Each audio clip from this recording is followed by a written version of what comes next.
SRH குழப்பாங்கடா, மிரட்டுவாங்கடா. அந்த படம்லாம் சென்னையில் ஆகாது தம்பி அப்படின்னு சென்னை சூப்பர் கிங் செஞ்சுட்டாங்க.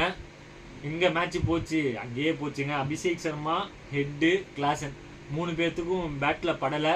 மார்க்ரம் ட்ரை பண்ணார், பட் வாய்ப்பு இல்லை. இது என்னைய பொறுத்தது ஒன் சைடு கேம் தான்.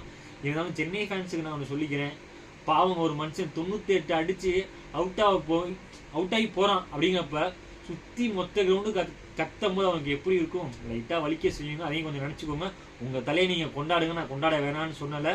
மற்ற நேரத்தில் அவனுக்கு மனுஷன் 98 அடிச்சிருக்காரு, செஞ்சுரி மிஸ் பண்ணுறாரு. அப்படி இருக்கும்போது உங்கள் தலையை கொண்டாடுறீங்க, அவருக்கு கொஞ்சம் ஹேட்டாகவும் நான் நினைக்கிறேன். அதை மட்டும் கொஞ்சம் பார்த்து செலிப்ரேட் பண்ணுங்க. தலைவில் வரும்போது மேட்ச் எங்கேயே போச்சுன்னா அங்கேயே போச்சுங்க. ஃபர்ஸ்ட் ஹாஃப்லேயே டார்கெட் ஃபிக்ஸ் பண்ணாங்க. டியூ இருந்தாலும் செகண்ட் ஹாஃபில் பால் நின்றுச்சு பிச்சில், அதனால அவங்களால ஸ்கோர் பண்ண முடியல. நீங்க நினைக்கிறீங்கன்னு கமெண்ட் பண்ணுங்க. இந்த வீடியோ லைக் பண்ணுங்க. ஐபிஎல் பார்க்க உங்க ஃப்ரெண்ட்ஸ்க்கு ஷேர் பண்ணுங்க. மறக்காம நம்ம சேனலை சப்ஸ்கிரைப் பண்ணுங்க. Thank you guys.